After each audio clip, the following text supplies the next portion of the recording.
Nous sommes à Paris, en décembre 1895. Il y a 5 ans, l'éole de Clément Ader s'est brièvement envolée. Le mois dernier, un train roulant trop vite est tombé dans la rue par la fenêtre de la gare Montparnasse. Le capitaine Alfred Dreyfus vient d'être accusé d'espionnage. Tandis que Félix Faure, président de la République, lançait une offensive pour conquérir Madagascar.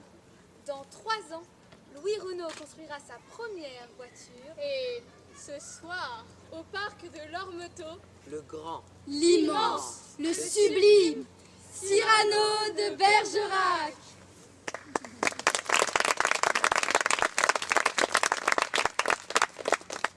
le rideau s'est levé.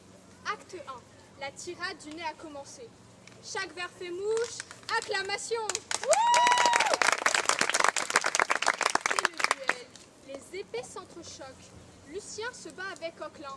La salle s'excite. Balade du duel quand l'hôtel Bourguignon, Monsieur de Bergerac est avec un bélître. Qu'est-ce que c'est? Eh bien, c'est le titre.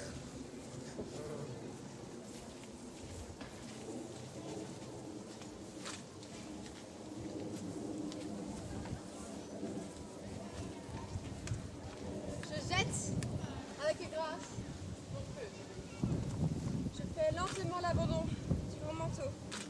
Je me capote et je tire mon espadon.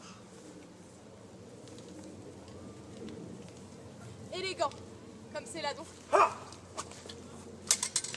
Agile, comme Scaramouche. Je vous préviens, chère Myrmidon, qu'à la fin de l'envoi, je touche. Vous auriez bien dû rester neutre. Ou vais-je vous larder, dindon? Dans le flanc, sur votre maheutre. Au cœur, sur votre bleu cordon. Les coups qui tintent. Ding dong. Ma propre voltige. Une mouche. Décidément, c'est au bedon qu'à la fin de l'envoi, je touche. Il me manque une rime en E. Ah! Vous rompez, plus blanc qu'amidon? C'est pour me fournir le bon fleuve. Tac, je pars une pointe. Donc, vous espérez me faire don? J'ouvre la ligne. Je la bouche.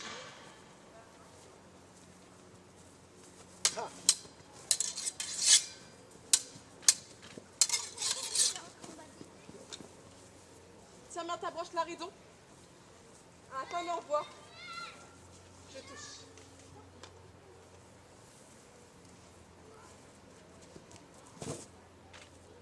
Monsieur, demandez pardon.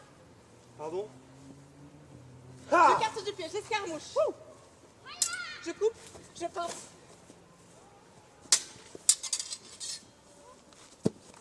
Et là donc. À la fin de l'envoi, je touche.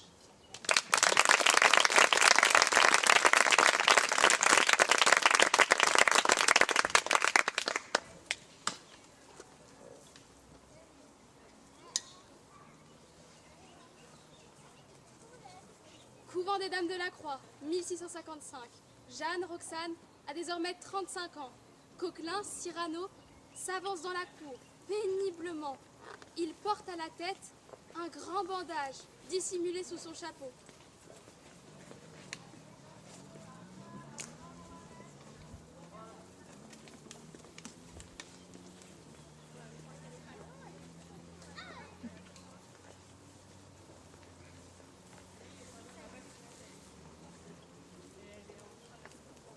Sa lettre.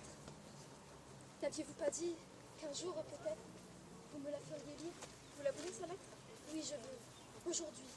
Je peux l'ouvrir? Ouvrez, lisez. Roxane, adieu, je vais mourir.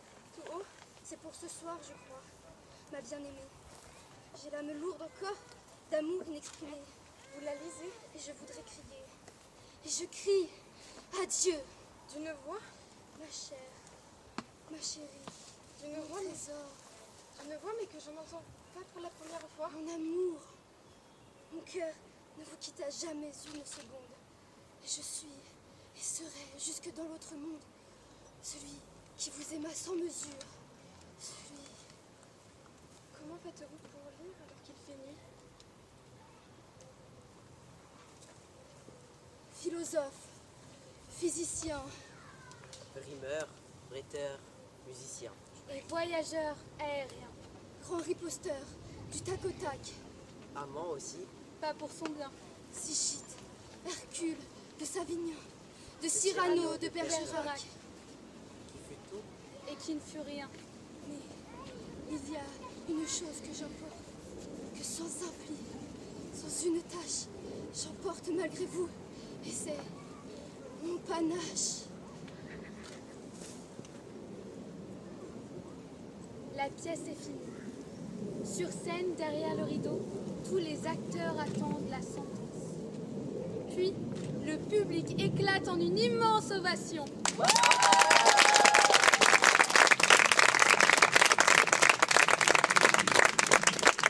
Nous sommes le 27 décembre 1897. Après 40 rappels, on se décidera à laisser le rideau ouvert. Les acteurs seront portés en triomphe dans les rues de Paris. Dans 3 jours, Edmond Rostand recevra la Légion d'honneur. Dans les siècles à venir, Cyrano sera joué plus de 20 000 fois, devenant ainsi le plus grand succès du théâtre français. Mais pour l'heure, nous sommes le 4 juillet 2026, au parc de l'Ormeto. Et les acteurs saluent.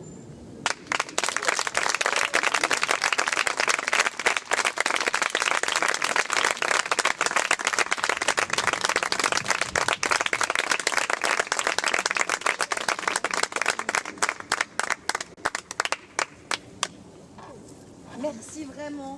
Ah oui, c'était très bien. Parce qu'ils ont plus court. Le bac, c'est fini. Bravo. Ils ont